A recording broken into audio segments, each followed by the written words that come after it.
최선희 북한 외무상이 러시아 외무장관을 만나 러시아가 우크라이나 전쟁에서 승리할 때까지 함께하겠다고 강조했습니다. 두 사람은 김일성의 첫 소련 방문을 기념한 명판 제막식에도 함께 참석했습니다. 파리 곽상은 특파원입니다. 모스크바에서 열린 북한과 러시아 외무장관 회담의 화두는 우크라이나 전쟁과 한반도 정세, 그리고 핵무기 정책이었습니다. 라브로프 장관은 먼저 우크라이나 전쟁과 관련해 북한의 감사를 표하고 군과 안보 분야에서 양국 간 매우 긴밀한 관계가 구축됐다고 평가했습니다. безопасности это тоже позволяет решать практически значимые и важные для безопасности наших и ваших граждан задачи. 최 외무상은 러시아의 승리를 믿어 의심치 않는다며 끝까지 함께하겠다고 화답했습니다. 조선민주주의 인민공화국은 승리일 그날까지 언제나 러시아 동지들과 함께 있을 것이라는 것을 확언하는 바입니다.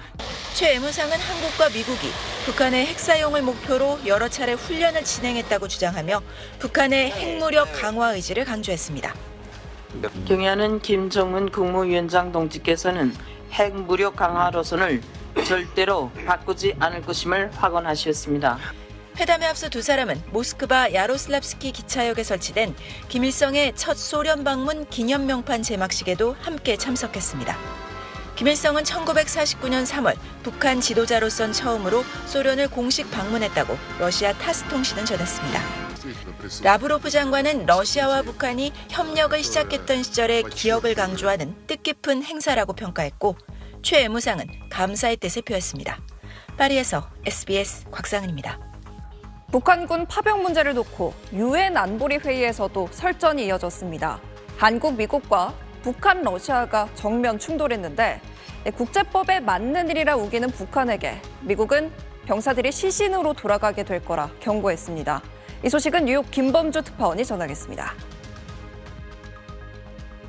우크라이나 요청으로 열린 유엔 안보리 긴급회의에서 북한 대표단은 파병 사실을 명시적으로 인정하지 않고 피해갔습니다.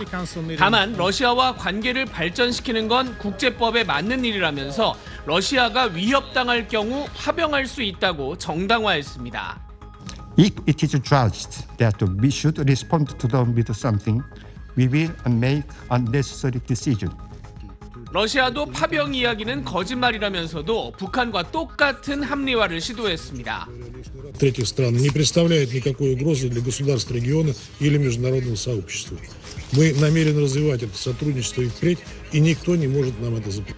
러시아의 눈가림에도 일본 NHK는 러시아가 북한군 배치 작전명을 동방계획이라고 짓고 북한 부대 운영 책임자로 공수부대 사령관을 임명했다고 전했습니다. 우리나라와 미국을 비롯한 다른 안보리 이사국들은 국제 질서와 안보를 해치는 일이라면서 북한과 러시아를 한 목소리로 비판했습니다. They could have enjoyed a far better life only if they were born south of the DMZ.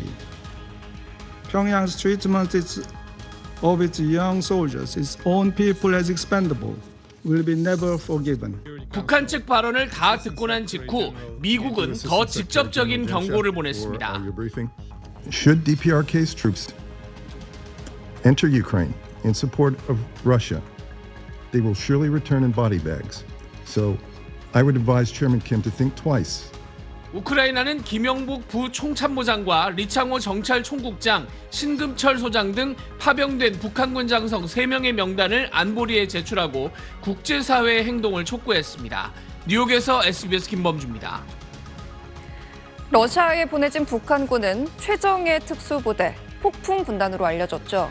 저희가 실제 이 부대 출신 탈북민을 만나봤는데 몸 자체가 무기가 될 만큼 극한의 훈련을 받는 부대이긴 하지만 전장에 파병된 북한 병사들의 동요는 엄청날 거라고 예상했습니다. 최재영 기자입니다. 맨몸에 돌을 얹어놓고 망치로 때려 부숩니다. 이달 초 김정은 총비서가 시찰한 북한 특수부대의 훈련 모습입니다. 정보당국은 북한 특수부대 가운데 최정예 부대인 11군단, 이른바 폭풍군단이 러시아로 파병된 걸로 보고 있습니다. 폭풍군단 87 경보여단에서 5년 동안 군 복무를 했던 이웅길 씨. 이 씨가 기억하는 폭풍군단은 몸 자체를 무기로 만드는 살인병기 양성소입니다. 불가마 같은 데다가 모래 넣고 거기 스피드 손가락 찌르고 막 이런 스피드 하다 보면 손이 다 타. 손가락이 다 타요. 폭풍군단은 1969년 청와대 습격 사건을 일으킨 특수 8군단 이른바 김신조 부대가 모체로 요인 암살, 적 후방 침투와 같은 특수작전이 주 임무입니다. 하지만 드론과 미사일이 날아다니는 전장에서 이들이 바로 적응하기는 쉽지 않을 것으로 이 씨는 전망했습니다. 굳이 육박전이 일어날 것 같지도 않고 하는 데를 왜 보냈을까? 훈련이 아직 완전 돼 있지 않은 친구들이 많더라고요. 100% 쟤들은 가면 그냥 바로 다 죽을 것 같은데. 특히 배고픔에 시달리면서 3년에서 4년 정도 훈련을 받은 20대 초반의 북한 군인들에겐 우크라이나의 심리전이 큰 위력을 발휘할 것으로 예상했습니다. 저는 먹힐 수 있다고 합니다.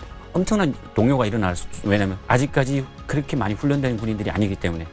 단절된 북한에서 벗어나 외부 세계를 처음 경험한 파병 북한 군인들의 이탈이 적지 않을 것으로 이 씨는 내다봤습니다. SBS 최재영입니다.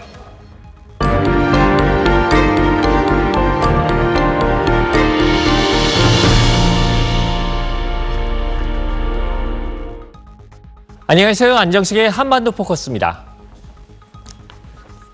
북한군의 러시아 파병이 세계적인 안보 현안으로 떠오르고 있는데요. 오늘은 북한군 파병과 관련해서 주목해 볼 만한 몇 가지 포인트들을 짚어보도록 하겠습니다. 먼저 북한군의 전투력 부분입니다. 이번에 파병되는 북한군의 전투력이 어느 정도인지는 아직까지 검증된 것이 없습니다. 지금까지 알려져 있는 건 이번에 파병되는 군인들이 북한의 최정예 특수부대인 폭풍군단 소속이다라는 정도입니다. 김정은이 지난 9월과 10월에 특수부대 훈련을 참관했을 때를 보면은 차력 쇼라고 할 정도의 각종 격파 훈련과 강도 높은 체력 훈련이 행해지는 것을 볼 수가 있었습니다. 상당한 전투력을 갖고 있다라고 추정해 볼 수 있는 대목이죠. 하지만 또 다른 측면을 보면은요, 이번에 파병된 북한 군인들은 주로 20대고 10대도 있다고 합니다. 이렇게 어린 나이가 있는 이유는 북한 같은 경우에 고급 중학교, 우리식의 고등학교를 졸업하고 나면 거의 군대에 가기 때문입니다. 입대한 지 얼마 안 된 사람이 파병을 가게 되면 10대 파병 군인도 있을 수 있는 겁니다. 이렇게 어린 나이에다가 또 한 가지 볼 부분은 조국과 가족을 위해서 지금 전투에 나가는 게 아니라 이역만리해서 다른 나라를 위해서 싸워야 되는 상황이기 때문에 북한군의 전투 의지가 그렇게 높을 거라고 보기는 어려워 보입니다. 만약에 북한군이 이번 전쟁에서 전쟁의 판도를 바꿔놓을 정도의 높은 전과를 올린다면 러시아로부터 상당한 반대급부도 받게 될 것이고 북한군의 정치 군사적 영향력도 높일 수 있게 될 텐데요. 반대로 거의 별 전과 없이 사상자만 늘어가게 되는 상황이라면 북한과 러시아의 갈등이 높아질 가능성도 있습니다. 자, 두 번째로 볼 부분은요, 북한군의 작전 지휘권을 누가 갖게 될 거냐 하는 부분입니다. 만약에 북한군이 일정 지역의 공격과 방어를 통째로 담당하는 독자적인 지휘권을 갖게 된다면 그 지역에서 독자적인 전투 역량, 작전 역량을 발휘할 수 있을 겁니다. 하지만 지금 나오는 얘기를 보면은요, 북한군에게 러시아 군사 용어를 교육하고 있다. 러시아군이 북한군과의 소통을 위해서 한국어 공부를 하고 있다. 이런 얘기가 나온 걸로 볼 때 북한군이 독자적인 지휘권을 갖는 게 아니라 러시아군의 편제돼서 작전을 하는 걸로 보입니다. 문제는 북한군이 이렇게 러시아군 편제로 들어가게 되면 막대한 사상자가 나올 가능성이 높다는 겁니다. 지금 러시아와 우크라이나가 전쟁을 시작하고 나서 러시아군 사상자가 60만 명에 이른다는 보도가 나오고 있습니다. 러시아의 인명피해가 이렇게 많은 이유는 러시아가 아직도 1차 대전 시기에 인력 소모전 방식의 전쟁을 하고 있기 때문인데요. 북한군이 러시아군 편제에 들어가게 되면 독자적인 전투 역량과 관계없이 러시아군식으로 전쟁을 하다 보니까 막대한 인명피해가 나올 수밖에 없고 이렇게 되면 북러 간의 갈등으로 불거질 가능성이 있습니다. 마지막으로 살펴볼 부분은 북한군에서 귀순자가 발생할 경우입니다. 자, 전쟁을 하다 보면 북한군 포로가 발생을 하겠죠. 이런 포도 신문 과정, 그리고 또 북한군 포로들이 수용소에 수용돼 있는 과정에서 나는 남한으로 가겠다 이렇게 남한을 선택할 가능성이 있습니다. 국정원도 귀순자가 발생하면 받아줘야 하는 상황이라고 말을 한 상태입니다.